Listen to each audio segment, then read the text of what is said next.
Well, Mr. Bryan Luna, how you doing? Finally, was able to get a hold of you so we can actually talk live. If a lot of people on my audience don't know who Bryan Luna is, he owns, is it Aces Performance Exhaust Uh, the Aces Performance Exhaust in Pasadena, Texas. in Pasadena, Texas, and you also own, for all intents and purposes, Mexico Racing League. Basically, you own the Yes. brand, you run everything involved with Mexico Racing League. Before we get to the car stuff, and if you guys hear some background stuff, he's at his shop, so don't cut him any flack. He's actually a working man. Let me ask you, like, you obviously you didn't own the shop for a long time. Obviously, you had some kind of career before that, because from my optics, you just came out of nowhere. Hey, all of a sudden, bam, this guy owns Mexico Racing League and this and this and that. And then he has an exhaust shop / performance shop with a dyno in it. Guys running sevens, had a Firebird. I'm like, where the hell did all this come from? Right. Just for my audience sake, give us a background as to what you used to do and how you got into the car game just in general. Yeah. Well, I used to do like corporate banking. I did that for about 5 years.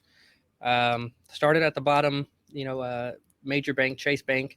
And I was the guy you'd call, how much do I have in my account? And of course, they start you off with the regular people or poor people and be like, yeah, you got $3, bro.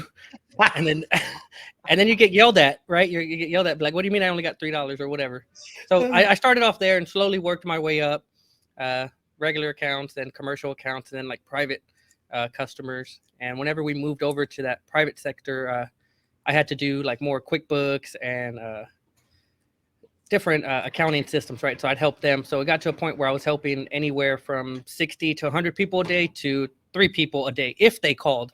Like, I used to just sit there and be like, hey, if one of these accountants from these 2 companies or 3 companies call, you have to be there for your 8-hour shift. And that's just what I did. So A lot of that time, I would just browse the forums, right? I'm waiting for the fucking phone to ring, essentially, at that point. Okay. So, and during that time where you had a bit of a lull in the action, was that towards the tail end of your career at Chase? Yeah. That was towards the very end of it, like maybe the last year of it. I was also involved in like the tech team, so like taking pictures of your checks and depositing it by your phone and all that stuff. Like, we were doing that like 8 to 10 years ago. So we were testing that, working in beta platforms and all that cool stuff. So, but on my regular job was just talking to these people from these companies, and I just felt limited. And it got to a point where I think I was maybe 22, 23 years old, and they pretty much told me, hey, we know you deserve to be paid more, but we can't pay you more. So I said, okay, well, that sounds like something that you're telling me off the books. Obviously HR is not here. And they said, you should have you're capable of having your own team. You can train these people because you moved up so quickly, but we can't actually give a 23-year-old, 40 and 50-year-old employees and tell them, hey, teach them how to do this stuff. So that was kind of my sign to, like, you know what, I got to get out of here. And that's interesting that at that early of an age, you realize that. And that is, if you hear my show, we at 23, most guys are just still fucking off. They're really not doing what they're supposed to do. So before we get into how you got into the car stuff, because I'm really fascinated, especially the Mexico Racing League brand purchase, let's just say, because I knew the previous owners, and I thought that was such a smart fucking move. But talk to me about growing up in Houston. You grew up born and raised there? Born and raised. Okay. So I lived there for a year, Cyprus. And I found out really quickly, you will get fucked up by a truck, like on a Wednesday morning, like no particular day. You think you have a 10-second car. That doesn't mean a goddamn thing. Right. So to me, that was fascinating that there's someone ready to race all the time, at any time, at any point of the day. So growing up in Houston, tell me how racing was when you were younger, how racing evolved or devolved, and then give me a general sense of growing up in Houston. Yeah, I mean, the same thing. We come from, I won't say poor because I think it would be disrespectful to my mom, but we were barely above poor, and I knew some poor people, but we were barely above poor. But she worked, she busted ass to make it happen, but we were on the higher end of the poor side. We weren't middle class or anything, but just on the higher end of the poor side. So we could eat out a couple times a week and do all that stuff. But in high school, you get into cars, and my mom, she had a '03 Harley Davidson truck, so it's 5.4 supercharged, and I would, she worked from home, she cut hair or whatever, so I would be like, hey, I gotta go to school. She'd be like, well, just take the truck. I'm be like, dude, I'm fucking 15 years old. Don't fucking tell me twice. So unbeknownst to her, I'm over here hot rodding this thing. And back then, I mean, that thing probably ran like a low 14, high 13, but it was fast. I mean, Right. this is 2005-ish, 2006. And Okay. I mean, it was quick. And everybody else had like the square body Silverados or the naturally aspirated Silverados, the Tahoes, stuff like that, right? So I mean, I would race anybody and everybody, and 9 times out of 10, I won. So Okay. we would just, hey, we're going to lunch and pile in 4 deep because it only had 4 bucket seats, and that's it, and just go street race. And Okay. it was just I've always been around fast trucks, but I was a car guy at heart. Grandpa had a Mustang, Dad had a Mustang, and it was just one of those things. Before I know a lot of people know the Trans Am, but I actually had a Mustang before that, and it was just a 3.8. Oof.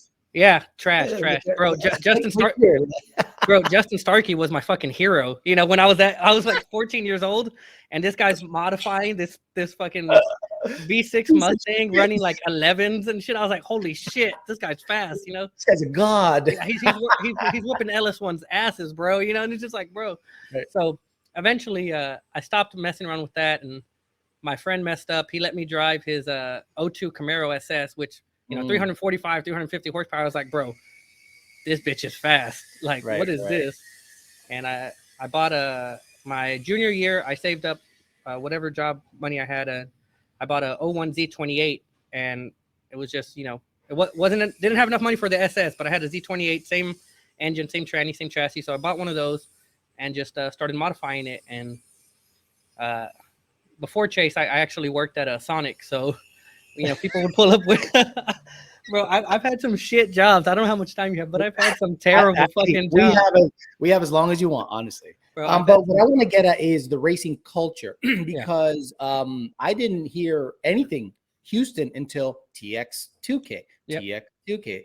And then I'd see the videos online of the guy with the GT500 said he got pulled over at 190 miles an hour or whatever. And I'm like, nah, it ain't like that. And then you get there and you go, it is like that. It's like that, bro. So when did it, in your opinion, start really gaining traction, meaning the Wild West, when you can race all fucking night, nobody fucks with you, before all the YouTubers and all the cloud chasers started showing up? Before, I would say pre-2011 was the golden age. And we would literally go out Wednesday, Thursday, Friday, Saturday, Sunday. And 2, 3 in the morning, you go to work, it's like you're hungover, but you're not. You're just fucking tired from street racing.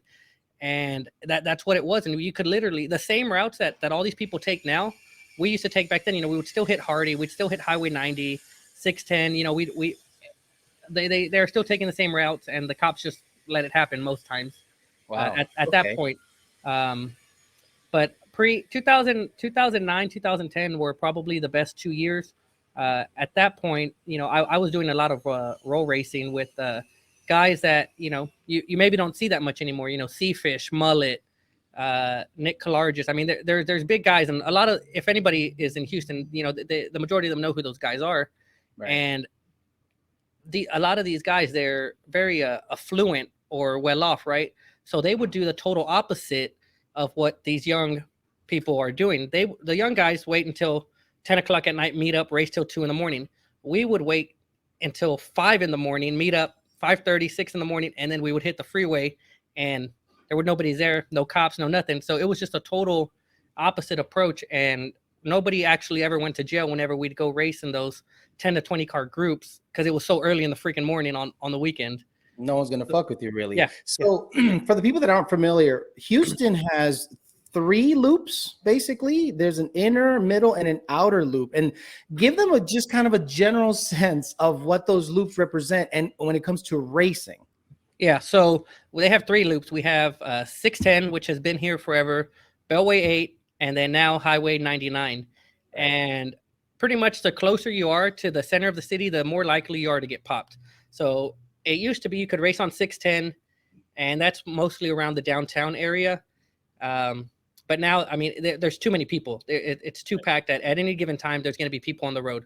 So then they started building Beltway 8, and people expanded.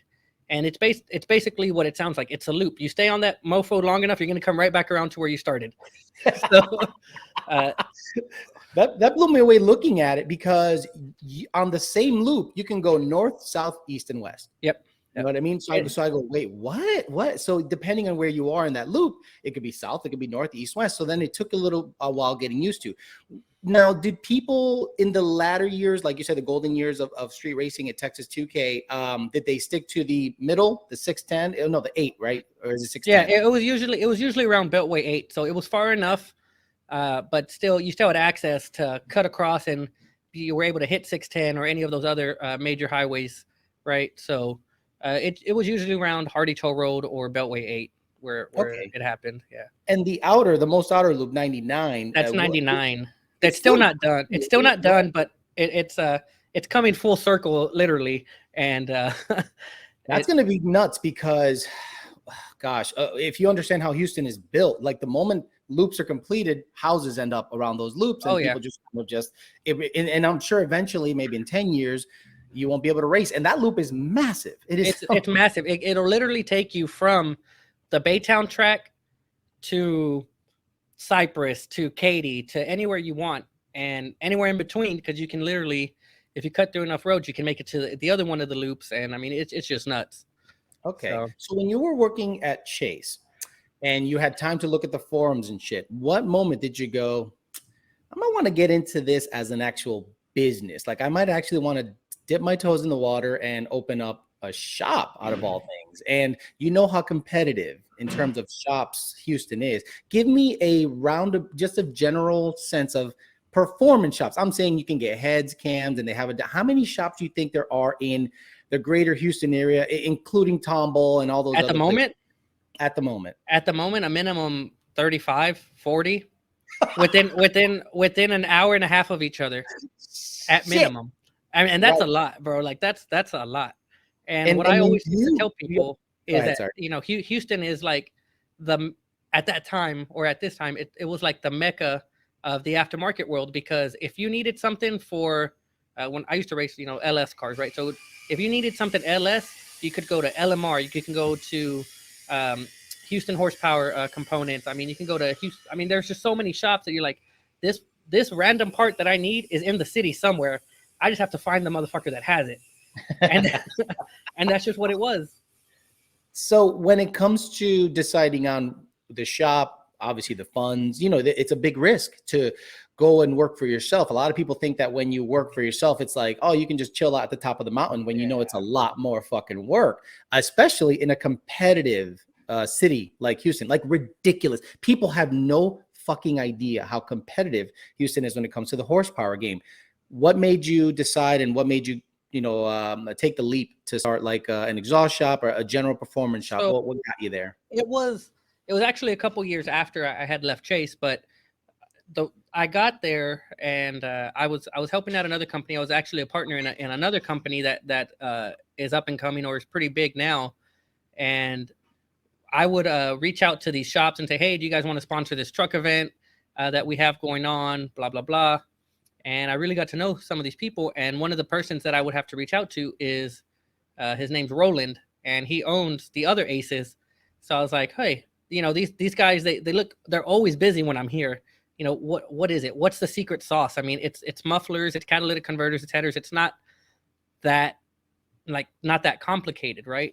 And I had been dicked around by enough performance shops to know that if a project is sitting for 4 months, 5 months, a year, or worse, are you really making any fucking money? If I give you 10 grand, but it takes you 10 months to make that money, did you really make any fucking money? Oh, no, of course not, right? But if I say, hey, Alex, you can make $300 in 2 hours, you're in the business, right? You're in the books. So I saw that as, this guy, he has it. There's several shops. I said, I need to get me one of these. And I just started talking, and I said, hey, man, I got some money saved up. I want to do something. I like my job, but I ran into the same situation where somebody told me, they're like, hey, like I won't say the exact amount, but it was a very comfortable job. Anybody who knew me before, anybody who knew me before the shop knew I had a good job, healthcare, company car, all that good stuff. Right. But I was maxed out, and I wasn't even 30 years old yet, and I said I can't be maxed out under 30. Like something's gonna give here. Yeah. You know, I have bigger goals than having a shitbox F body and a decent house, right? So it's like, I said I got to do something. So talked to him, said, hey, I want to do this shop. What are you thinking? I'm looking at this part of town. He's been probably the best partner I've had, and said, you know what? Let's do it. Let's find it. Let's find the spot. And we found the location. I think you've been here one time or two during Texas 2K, and it's a busy street. And it just kind of worked out. And my whole thing was, I want the in and out jobs. I want the money now. So whenever I first opened, my mind was, I don't want a dyno, and I don't want to do performance work. I want to do headers, cold air intakes, and regular muffler work, catalytic converters, very basic.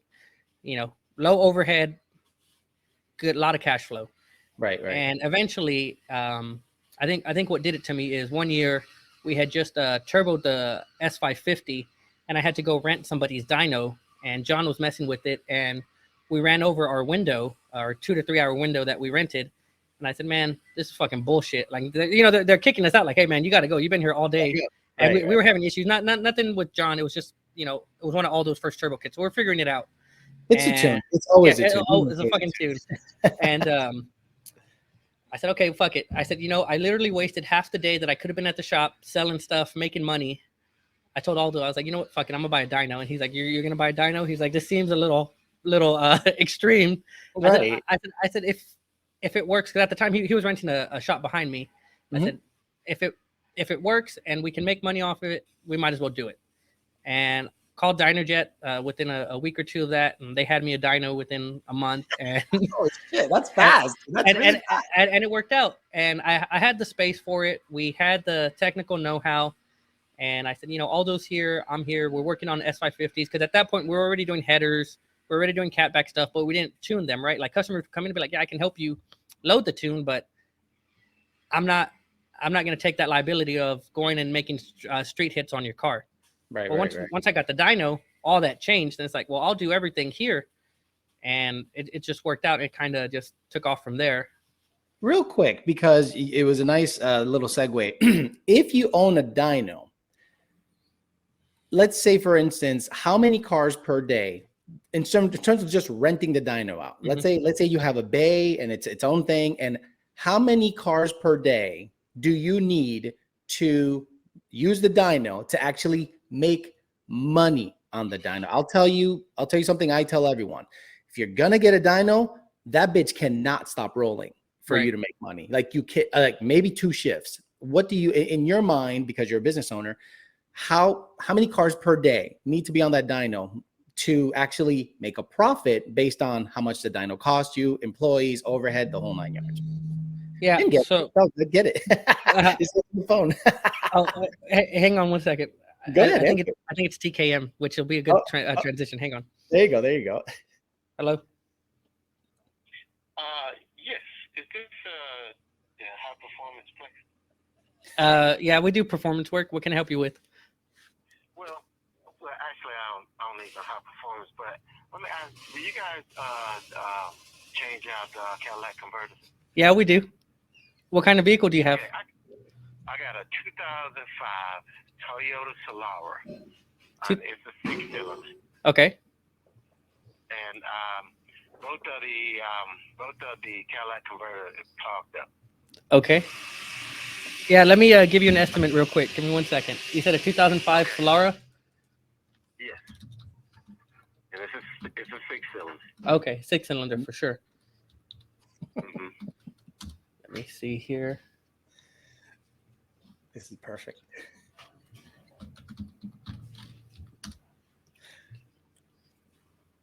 All right. Yeah, it looks like that one is either on the manifold or underneath the car. If they're underneath the car, you're looking at about $280 a piece.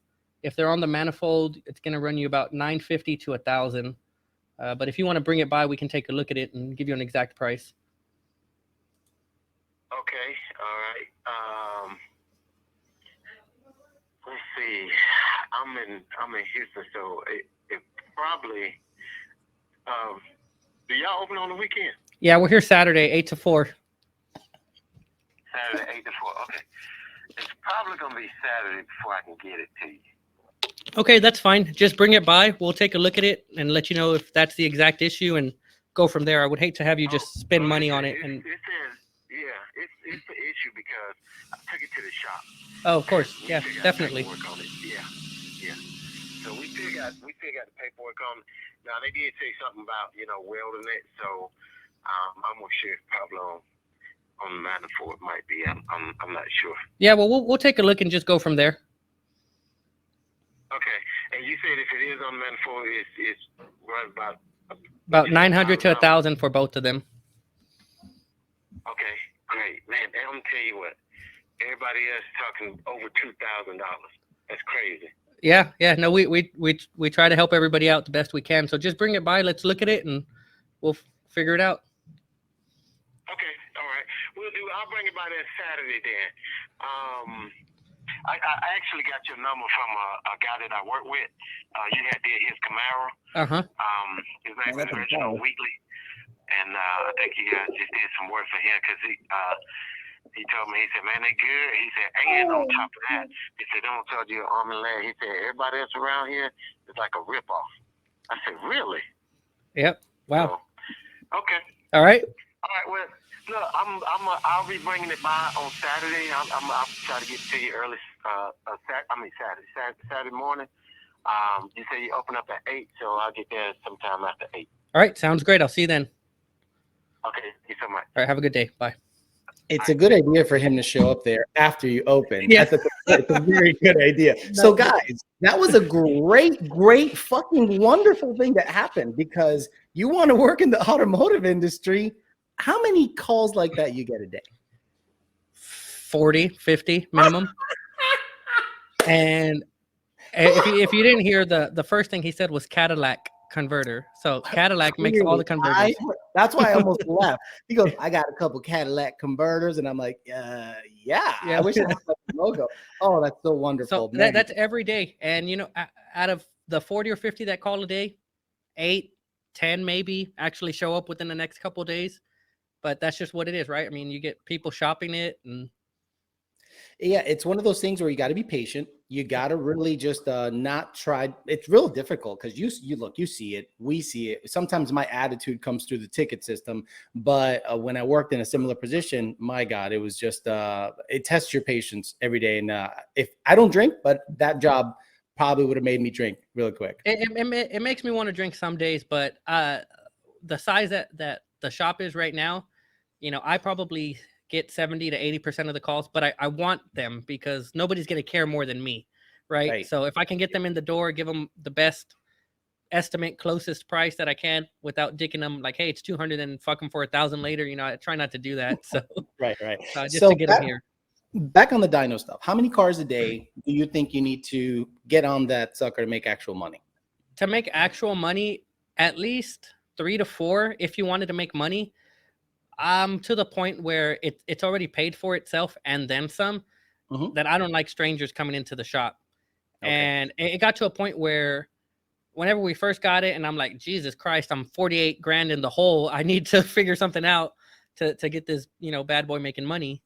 And, so we were more open to dynoing front wheel drive cars and other dumb shit like that. But once it was paid for and we were doing more stuff that we were actually tuning, whether it was, Chevy stuff or the Mustangs, F-150 stuff like that, I can be picky now. Right. So now if somebody calls, say, hey, I want to dyno my Mercedes, be like, no, we don't do that. We don't do this. We don't do that. It's like, oh, well, you're on the DynoJet website. Be like, yeah, but I don't care. I don't want to dyno your shit. Yeah, you got to find the dyno mode. You got to put your finger up your ass. You got to put like the OBD2 port in your pee hole to get into dyno mode. I'm like, nah. Then they don't know what gear they need to do the pulls in, and they don't know how to turn off the traction control. And I mean, it's a fucking pain. So I don't even mess with it. Good. So in terms of the okay, so we talked about the business side of things, and you saw what you're doing. What kind of led you down the road into actual drag racing? Let's talk about the Firebird real quick, because you had or have, I think you still have the car. Yeah, I still got it. A very from what I can tell, a very well built car. Give me the rundown as to how you got into that car, how you got into, you know, racing and all that stuff at that level, because you kind of stepped into it like pretty quickly, right? You kind Right. of took it running, right? So I used to do a bunch of roll racing. So all the Shift Sector, Texas 2K, and then like Texas Invitational stuff. That's what I would do. So I would be the asshole that shows up with the 98 turbo Trans Am, just like, you know, you show up with the fucking the hoopty. Which one is it? The Fairmont. The Fairmont, yeah. So you show up with the Fairmont to one of these events. I was that guy, but with the Trans Am, while everybody else has Vets, Supras, Lambos, Audis, Porsches, all that cool stuff. And here I am with my car that's probably worth 25K on its best day. Right. And I'd fuck them up. And it was fast enough that 1320 caught wind of it, and they made a video. And I said, okay. So it was just a compilation of it winning, and I lost the final race to one of the underground cars, but I had already beaten a couple other Lambos. And before that final race, one of the owners of Underground's like, no, he literally took the keys out of the guy's fucking hands and said, no, you're not driving this car because we don't want you to lose. And it was a good race, and he still pulled me off. You know, he beat me up top and whatever, right? And 1320 ended up making a video, but I guess before they posted it, Kyle shot me a message on Facebook, and I didn't really know who he was. He's like, hey, I'm sorry for what's about to happen. And I'm like, what do you mean? Because if, you know, I'm Mexican, you tell me like that, like you're about to do a drive-by on my house, or what are you doing? Someone pulling up? Yeah, like what's going on? And he's like, you'll see. And I just started getting like all these friend requests and all this other stuff. And I said, okay, that's cool.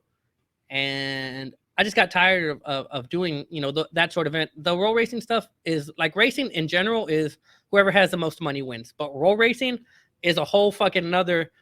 Hey, I'm a fucking idiot, but I'm a doctor. I don't know how to drive, but I'm in a 2,000 horsepower Lambo, and I'm gonna fuck you up. I don't care how many long nights and weekends you have in your car. I just make that much more power than you, so right, I'm gonna win. Right. So just like that. Yeah, so I said, fucking, I'm done. I'm not doing this roll racing shit.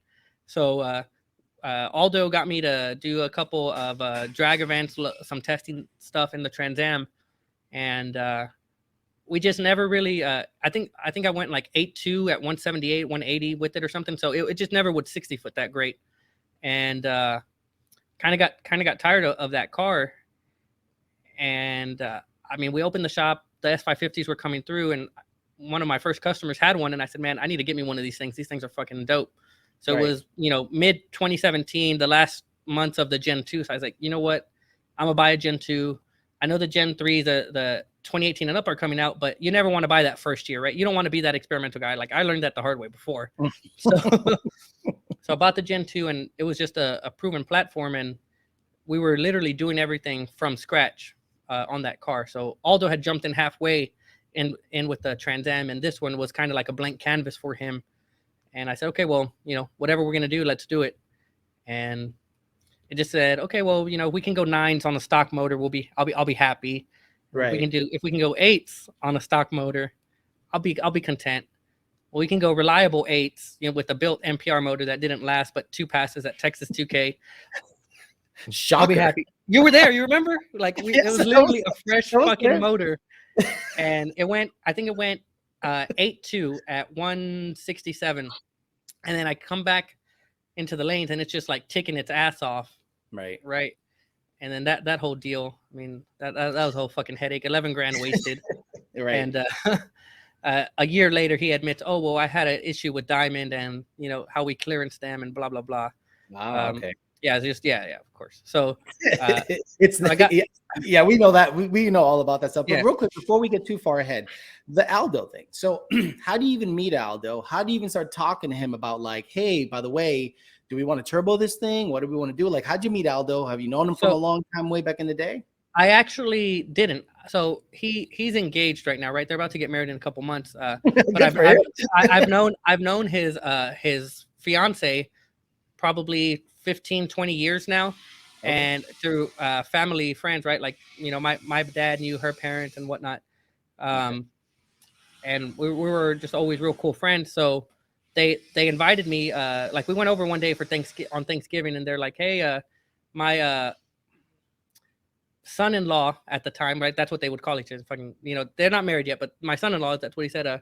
or so and so's boyfriend races cars too. I go, oh yeah, what kind of cars does he race? Like Hondas. I was like, well, I get races Hondas. Like, come on, bro. So I was like, that's fucking stupid, you know. So I was like, I'll fuck that fool up with. And at the time, I had like a stroker motor C6 Corvette, and I was like, this fucking Honda's gay shit. So right. I was like, whatever. So I didn't think nothing of it. They never showed up, you know, that night. So like, whatever. So the shop that was building the turbo kit for the Trans Am or redoing things, I walked to the corner to see who's working on it, and they have this fucking Mexican guy with the grill on, and that's who was working on my car. I was like, okay, but he had good energy. He had that vibe. So I was like, all right, I can fuck with this guy. The other guy's kind of uptight, didn't really like feel too comfortable around him. I was like, this is my people, you know. He's brown, you know. I felt, you know, like I could tell this guy, like, man, those guys are fucking assholes. They're charging me $150 an hour, you know. This shit's expensive. So we had some hot side issues like 2 or 3 weeks before an event, and they're like, yeah, we don't think we're gonna make it. We're too backlogged. You're not gonna be able to do it. You know, there's nothing we can do. I said, okay, whatever. So I walk over and I'm talking to Aldo. I was like, yeah, man, I really wanted to make that event, but they said that y'all are too busy. He's like, take it to my shop down the street. He's like, we'll get that bitch done. I said, oh, a word? He's like, yeah, for real. So he gave me the address. I took it over there. He redid the hot side and the crossover, and that was it. You know, that started the friendship or whatever. And slowly but surely, you know, he redid the entire turbo kit, cold side, and we started doing more stuff to it. Bigger turbo, standalone computer, went from a 4080 to a Power Glide, and I was like, all right, well, this is my guy now. You know, he's expensive, but he's my guy. So, and you know, it went from more than just like a shop to a customer relationship. It was like a friend. You know, we'd hang out, barbecue, different stuff. I was like, all right, you know, this guy's cool. We get along, same interest or whatever. And then he's like, hey, he's like, I always wanted to ask you. He's like, do you know so and so? I was like, yeah, fool, that's my dad. He's like, I fucking knew it. He's like, y'all look just alike. He's like, I was like, yeah, they told me that Jess was married to, or is marrying some guy with the fucking grill and racist Honda. I guess that's what you. He's like, yeah. So it's just a small fucking world.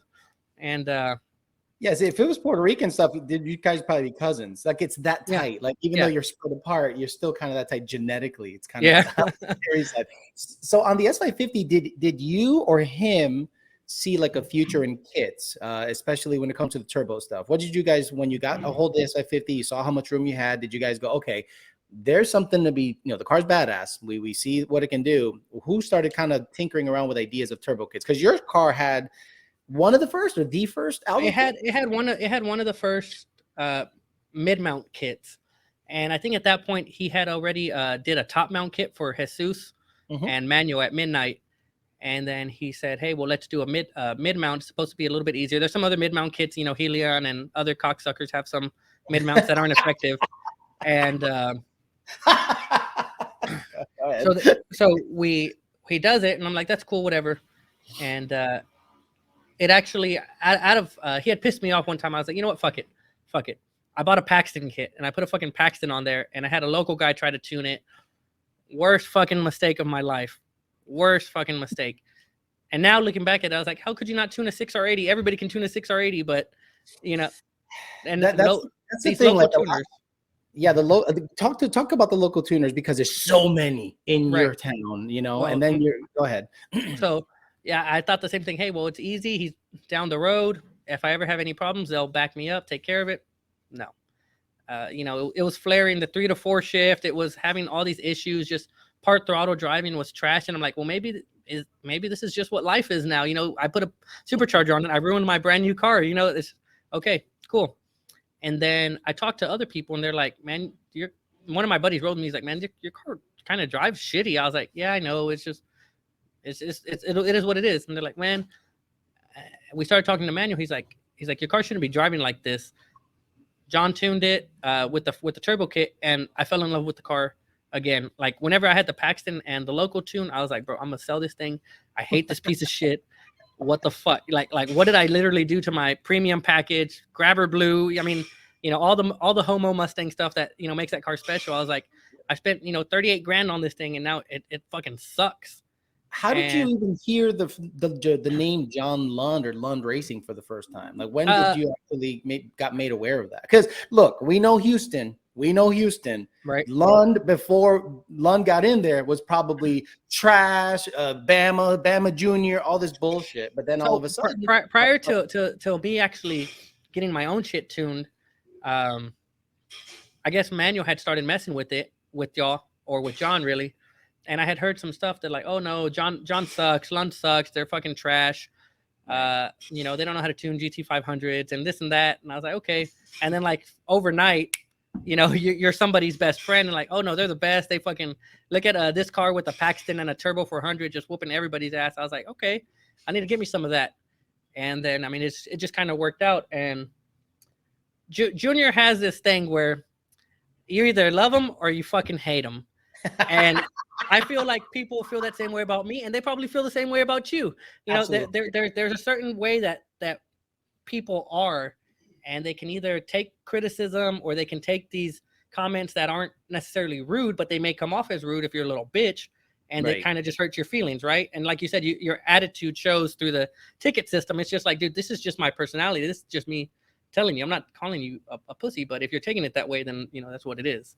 I think people, and you've seen this, I'm sure, on the hardware side of things, where if you don't treat the car as they would treat the car, meaning if you're not sucking the tailpipe, if you're not sticking your dick in the gas tank, they're like, how come you're not treating, and they name the car like fucking, it's like, how come they're treating Betty like I would treat Betty? So I would say, hey, this car is junk, it has valve flow, and then they get the mid-valve from another place. Did something just turn on over there? Yeah.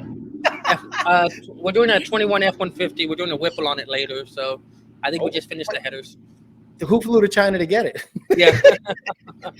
Stop. Well, those little Chinese kids better crack that computer. Exactly.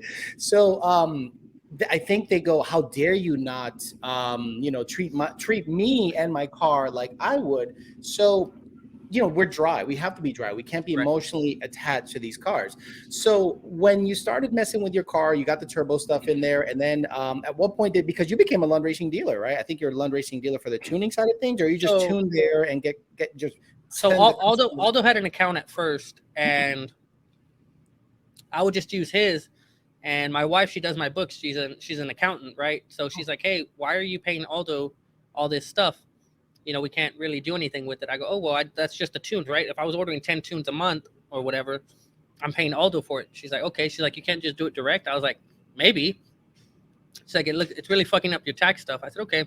So I messaged John. I said, hey, John, can I become a dealer? I know Aldo's a dealer, but it just makes my books look a little bit nicer if I'm paying Lund Racing directly instead of having all these transactions to Aldo, who's renting a building from me, but I'm still paying him all this money back. So I was like, got it.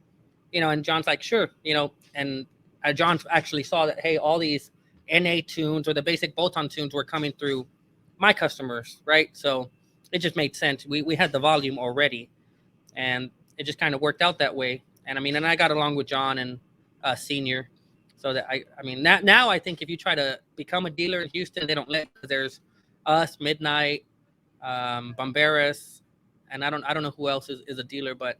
Kinetic used to be, but I haven't heard much about Kinetic. I don't know what happened. They just you hear about them once in a while, but they didn't have much volume. So yeah, you're right. We try to protect people in a certain area so that there's not that much competition, and you guys can get a cut of it. So what has been the best and worst experience about building the S550? Because you've been through a lot. You've been through motors, transmissions. You've been through.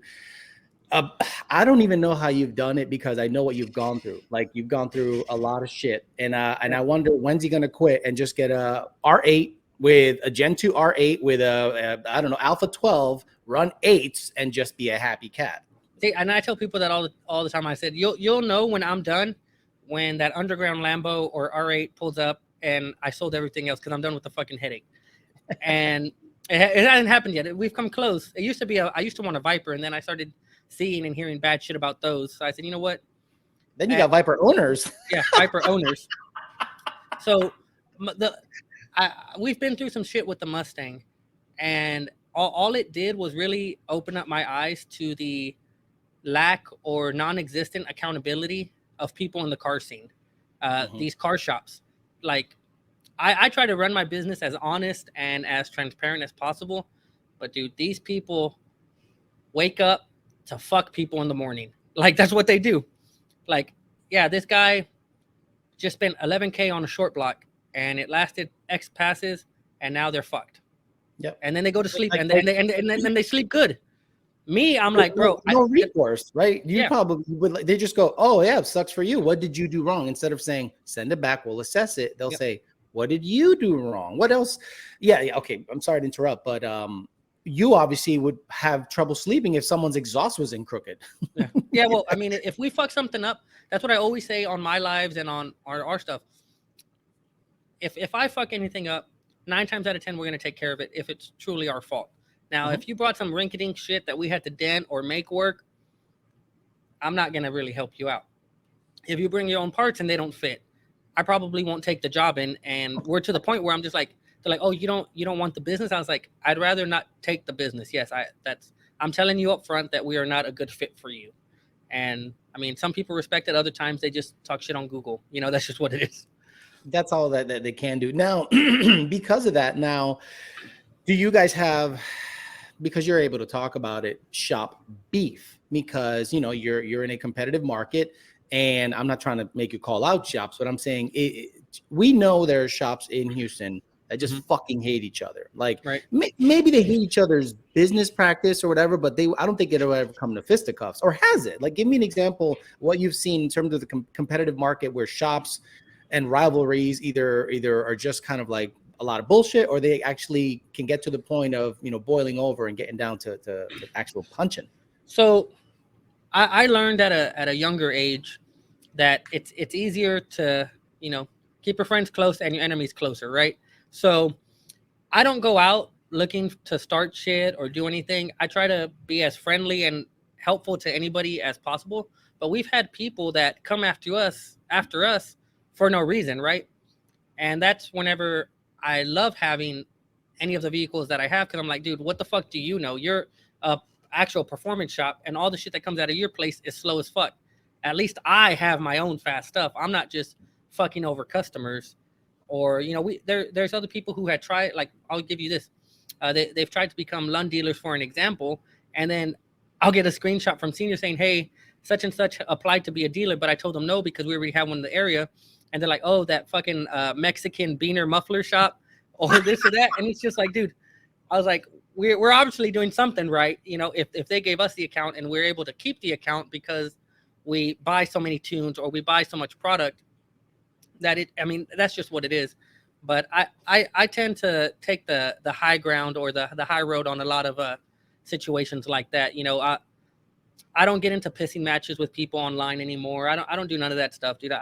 I'm past that. And so when it comes to affiliations, because we all know that you can be guilty by association regardless of what's happening, do you then give that advice to maybe someone that's coming up or someone that's 1 degree separation away from you, where you're like, hey, if you catch shit, we're all going to catch shit? Because it's difficult to kind of rein in people around you. That I've noticed Right. that, like, the more successful you get, the more isolated you get, in my opinion, because you know that you have more to lose than others, and then they end up causing drama for you. Do you try to like give the other people like, hey man, take the high road, let them talk shit on Google, get the fuck off the forums, because at the end of the day, it's not going to do anything good for you? I try to give people scenarios and advice on how I would handle things, but I've learned that not everybody is me. And I could tell you exactly what to say word for word on how I think that fire would be put out. But because your voice is different, or your tone, your body movement, right, is different, it may be perceived differently than how I thought it would come out. And all I do is advise people. If they decide to do it their own way, then at the end of the day, they sleep with the consequences, and I just kind of do my thing, right? And that's just what it is. And I have a lot of friends in this industry that I talk to on an everyday basis, and I just say, hey man, I probably wouldn't do that, but that's on you. Or I would say, but I don't know, I'm not sure, right? So if they ruin their life, it's on them. It's not really my fault. How many times? Because did you go to college? Did you have a degree, or did you go right into the banking world and worked in that? And we weren't fortunate enough to have any money for college, right? And I went to a good high school, but my thing in high school was always, as soon as I turned 16 and I could work, I was working because I wanted to modify whatever vehicle I had at the time. So I would sit there in my class and I would write down my list of mods that I was going to do, whether it was to my Mustang or to my Camaro. Cold air intake, gears, stall converter, and I would write down how much it is and how many hours I would have to work at $5.15 an hour, $7.25 an hour to buy this stuff while still paying insurance, car note, and cell phone bill. And I would literally do that all day, every fucking day. And my friends would be like, dude, what the fuck are you doing? What are you doing? I was like, this is just what I'm going to do. All I care about is my cars. I mean, yeah, there's bitches and stuff around too, but the majority of my focus at that point was I need to be faster than these people. I need to do this. I need to do that. I need to have the baddest motherfucker. So it came down to a day where we were taking our SATs on a Saturday, or I had to go work at Walgreens. And I picked up the shift. I didn't care. So I didn't even take my SATs, and I just said, I can't afford to go to college, so I'm not going to go to college. Mm-hmm. And it just kind of worked out. And I met people through the car scene. I met a good buddy of mine, and he actually put a word in for me at Chase and kind of just jump started there and, kind of just slowly moved. And every major progression that I've made in my life has been because somebody, gave me some helpful advice or said, hey, go apply here, go try this, talk to this person. And it's just really worked out.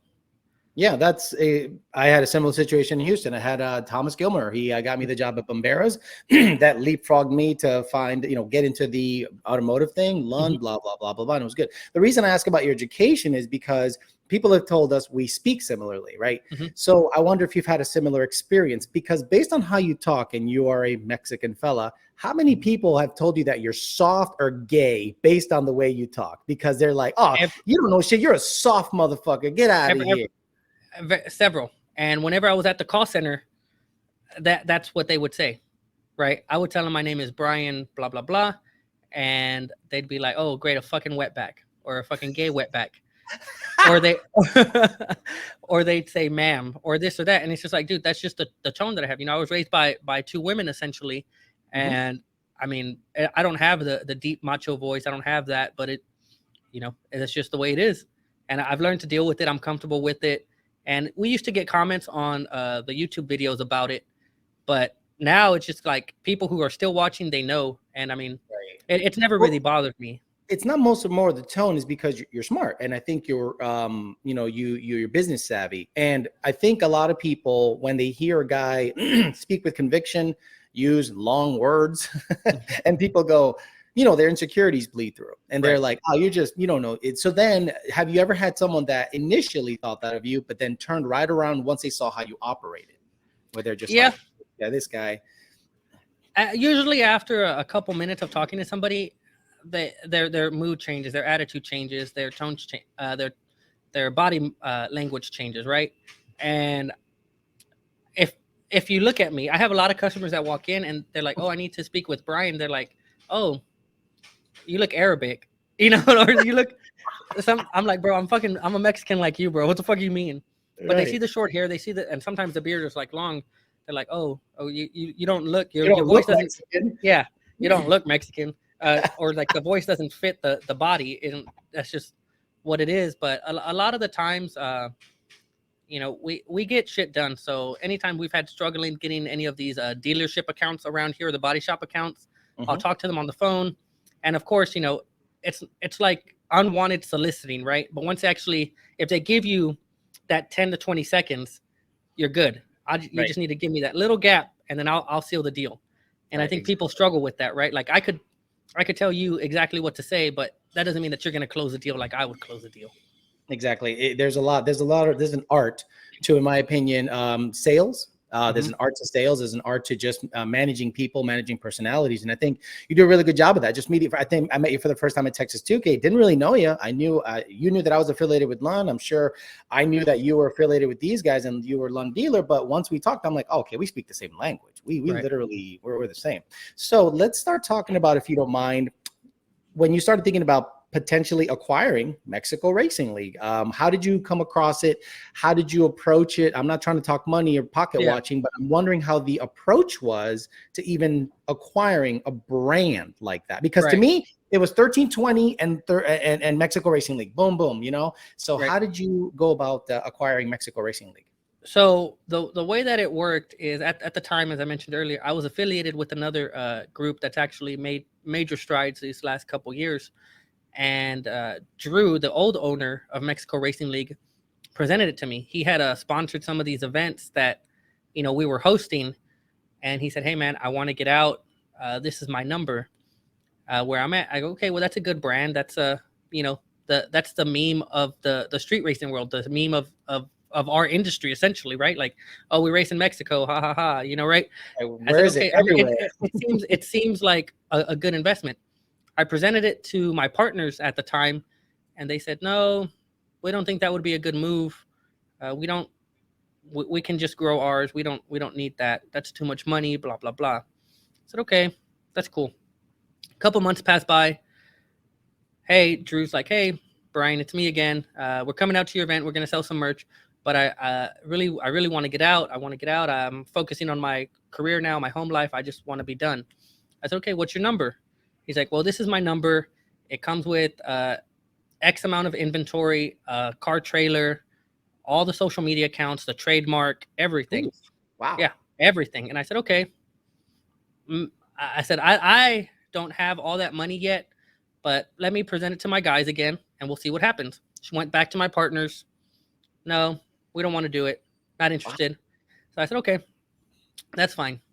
So at this point, I realized that there were a lot of Chiefs, no Indians, and it just wasn't going to happen. So I started looking at the exhaust shop stuff. I said, my boss had just told me I'm capped off. I'm not going to make any more money.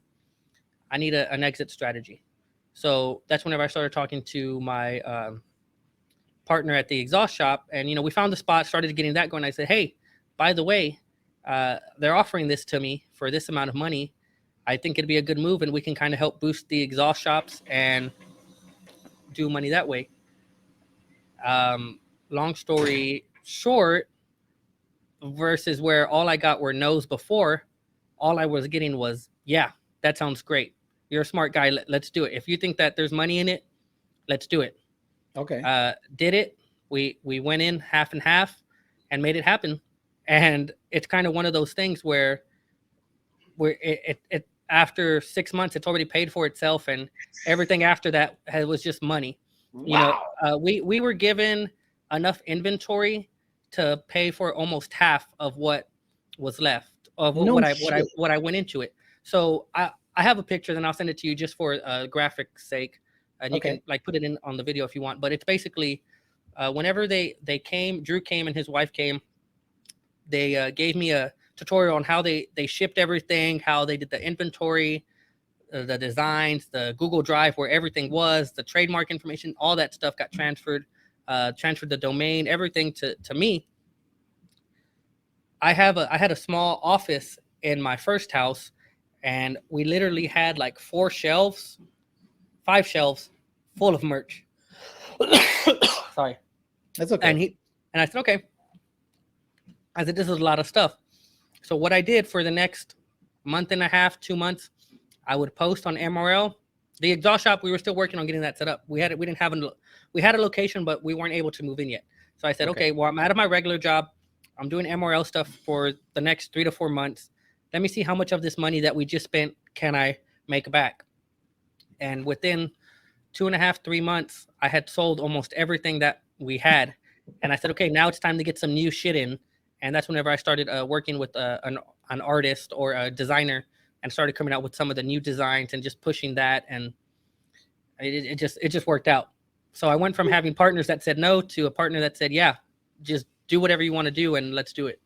Wow. So he or she, whoever trusted your judgment, and it paid off in less than a year where you basically did that. So now when it comes to today, what are you take the trailer to events, and I see you there all the time, Texas 2K. You said truck events you guys do really well at in terms of merch. Yeah. All the cuz love Mexico Racing League. And 40956 a la verga. Like, can you actually hear this? Can you actually hear this? Pero pinche 9 Yes. a la verga.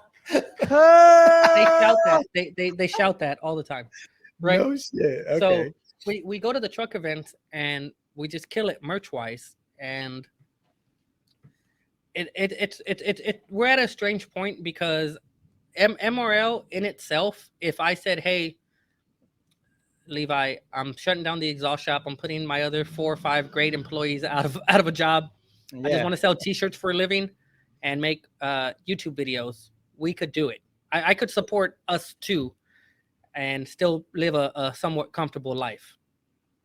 I just don't have it in my heart to do that. And the exhaust shop, you know, is self-sufficient. We make money. I eat very well. I'm, you know, I have cool toys because of it. So Right. I don't think it would come to that. But MRL is one of those things. The more attention we focus on it, the more it makes. Isn't that And crazy? How you just all you have to do is water the plant and it'll grow. It just keeps growing. Yeah, and I mean, it's at first we didn't do YouTube for a while, and whenever we started posting vlogs or track days, people would be like, we want street racing, we want street racing, we want street racing. It's like, bro, there's literally 50 plus channels that you can watch street racing on. Right. I can't do street racing. I have a business. I have a family now. I have kids. I can't go out at 3 a.m. and highway bomb with you motherfuckers just to say that my dick's bigger than the next guy's. Like, I can't. It's irresponsible. Right. But You know, they want that because that's what it was. So then you see people that be like, oh, Mexico Racing League used to be about racing. Now it's the Mexico Talking Channel. I'm like, I see that shit all the time. And I think people, I guess the reason why they like YouTubers or people who street race, right? Like they're filling that void in their life of what they should probably be doing or what they want to do, right? They're living through somebody else's pocketbook and somebody else's felony record or not felony record. And I mean, it's just not worth it to me. Like, yeah, I know if all we did was post street racing videos, we would get more views, 100%. But that's not my long-term goal for the channel or for the business. And I mean, at the end of the day, if it makes dollars, it makes sense, right? So that's what I'm trying to do. I'm trying to grow something for the long run, not just a quick 6 months and then I got 2 felonies for street racing. And you can't do shit no more. Yep. Like people want you, no matter what you do, it's not good enough. Like I'll give you an example. Supposedly Elon Musk gave $5.7 billion to charity recently, right? Mm-hmm. And some guys like in the comments, well, that's tax deductible. He should have given double. Yeah. Now this motherfucker just gave $5 billion. How do you know he didn't give double? How do you know he didn't say, I'm going to give you 3 and then we'll double it for the tax stuff? But no, you can't please everybody. So they want to live through your shit and they want to dictate what you do. Now, because you own Mexico Racing League, they think you have to actually, first of all, you're Mexican. Secondly, you're racing at a track. It's not the street. So what the fuck? You're not living up to your actual namesake. Right. And that's what it is. But you know, the small crowd that we get on our videos and on our live stream, like I'll take 60 motherfuckers that'll ride with me over 60,000 that won't, you know, that just want to see a street racing video or just want to see somebody crashing or blowing up their stuff. You know, it's just not it. You know how it is. Like you have those people, your regulars that always show up, and I'm grateful for it. And I used to let the numbers really get to me because I was like, man, the racing videos get 80,000 views, 100,000 views. And these other ones, they get, 3,000, 10,000, whatever. And the way that really I interpreted it is if you were at home and you're playing a video game and you have 20 people watching you, your living room's fucking packed. If you have 30 people watching you, your living room is fucking packed. So just because they're not there sitting there physically with you, but they're still watching you, that's still a lot of people. That's still a lot of quality contributions from people, right? So it's just like, I think a lot of up-and-comers, they get caught up in the numbers too soon. And it's just, all you do is just set yourself up for failure. Exactly. And depending on the content. So you'll watch 1,000 motherfuckers watch a guy play video games, and they're like, well, I'm playing video games. How come 1,000 motherfuckers aren't watching me? And I'm like, oh no, he probably grew his brand. He probably says stupid shit. Who the hell knows? So let's get on to the final topic, which is going to be the future. Like, where do you see yourself because of the EPA stuff, because of everything that's going on? Like, is Houston even aware? Like, is there a vibe in Houston about the pending potential end of ICE, internal combustion engines, or is it its own entity, its own fucking, black hole of just we ignore what the world, because typically you don't see a lot of Houston shops, give a fuck. They just do their thing. Where do you see yourself or so what I said in the beginning, whenever all this stuff started happening, is people don't care until it happens to them. And a lot of people won't recognize it. They don't see it until it's too late. And at that point, they don't have an exit strategy. They don't have a way to pivot out, right? So if they say, hey, we're not making any more headers and, we can't tune anymore, you're fucked, right? There's only so many old cars that you can tune and that you can work on. Granted, there's a lot, but eventually the well runs dry, right? Yep. So I've told myself, if we can get another 10 to 15 years out of the exhaust shop, then we're good. I've completed my mission. I've done everything that I need to do. EPA stuff, I don't worry too much because I feel like we put on more cats than we don't put on or that we remove, because for every header job we do, I probably put on 10 plus converters a day on these customer cars, right? So I'm actually helping getting regular cars up to spec. Right. So will they care? Probably not. If they come down and fuck us, then you kind of just have to adjust. I think the industry is waiting for a martyr that isn't going to come. There's several big YouTubers, several big channels that are bigger than both of us combined, several big speakers and influencers that have done nothing to help the scene. And I don't know if it's because the squeaky wheel gets the grease, right? They don't want to get hit. But to me, it's like you get to a point where you're big enough that you can actually make a change. You can influence change. And they don't. They just sit on their hands and post videos of people blowing up or crashing. And they just get their clicks and they sell their T-shirts and fuck everybody else.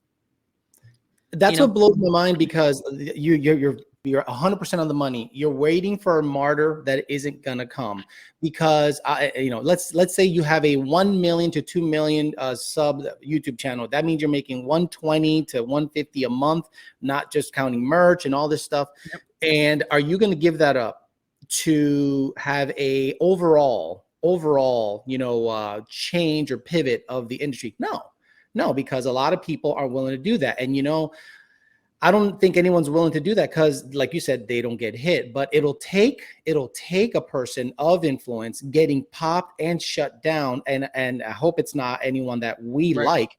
I don't want it to be anybody, even people that you and I both dislike highly. I don't want anyone to get popped. But the ones that are quiet because they don't want to stand out. But to me, that's disingenuous, because everyone is in the same industry. Everyone's going to get affected, if it does go down. Right. But there isn't going to be, like you said, one, Jesus, Jesus. Someone is not going to come down and go, I'm the guy. I'm going to save you guys. I'm going to speak for you. Because if we wait for that, I don't think it'll ever happen. And the influencers are not influencing in a way that is positive for the industry, it seems. What's funny, or what's bad enough, is if enough of these YouTubers got together and actually gave a fuck, they could make real change, right? If each YouTuber has 500,000 subs or even a couple 100,000 subs, and these larger channels get involved and they actually stay consistent with it, they could start getting these representatives out of office by themselves, because there's that many car people in these cities and in these towns or in these states, right? But they don't think about things like that. They're worried about their own brand and their own stuff, which I think once the general public is made aware, they would actually care more, and it could actually help grow their brand, right? Because nobody wants their rights infringed on. Nobody wants their hobbies taken away from them, but nobody that's big enough has actually made an effort to try to change things. You can sign the RPM Act every day, but all those cocksuckers do is buy 40,000 square foot offices and do nothing and don't share the plan, don't say anything.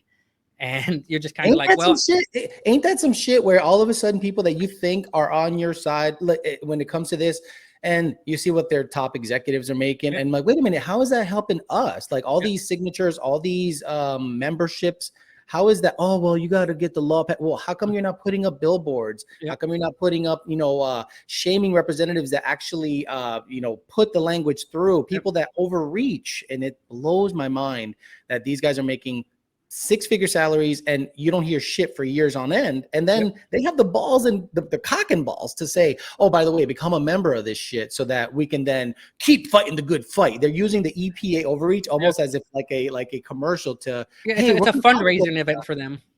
You know? And I mentioned that on one of the lives, and some people said, everybody's worried about themselves, they're lining their pockets for the time being. But if this industry shuts down, let's look at this, for example. If YouTube starts actually going heavy on street racing videos and say, hey, any street racing video that's posted is automatically taken down, right? Like, just like you can't post somebody getting raped or getting killed, right? If they start considering all these felonies, content that shouldn't be posted, what then? Where does your channel go? Like, where does your monthly income go? Right? And you just killed half the influencers, and they didn't do anything to help, but they didn't do anything to stop it either. Exactly. So no, you're right. Imagine you make your money on street racing videos, and that's how you make your money. And then you started to count on that money. That's the thing that scares me the most. I don't count on this money. I'm sure you don't count on it. The muffler shop does its own thing. MRL does its own thing. Once you start counting on the money and start forecasting your future based on that money, I think that's when you can really get into trouble. And then that's when you're going to have to be proactive about all this. You really have to pay attention. You can't just be ignorant to the fact that there's some big YouTubers that say the right shit, but the way they move is not the way they speak. Well, it's not only that, but there's these other companies that are USA only, made in the USA, best parts, we have to charge more because all the materials and everything we do is USA. And then you're like, okay, this sounds like somebody that that should have our back, be on our team. And in reality, where are they at? They're like, okay, well, we're just going to delete these headers from our website and carry on with our business. It's just like, bro, what the fuck? Like, you're saying the right stuff. Your audience is there, but you're not doing anything. I don't get it. It's like people that support patriotic causes, but then when it comes to business, it's money, not necessarily business, a patriotism or, the right thing to do, but it's crazy. But no, I wanted to get you on the horn because I think you're a businessman and you're well spoken, and you actually, I think your thought process is on the right track. You have a couple of successful businesses. Hell, the fact that you even thought about buying MRL, even though Drew, approached you, the fact that you got it, are making money with it, it's actually self-sustaining. It's super impressive. And some of the shops around you would be like, and he's a beaner. How is he actually running that shit?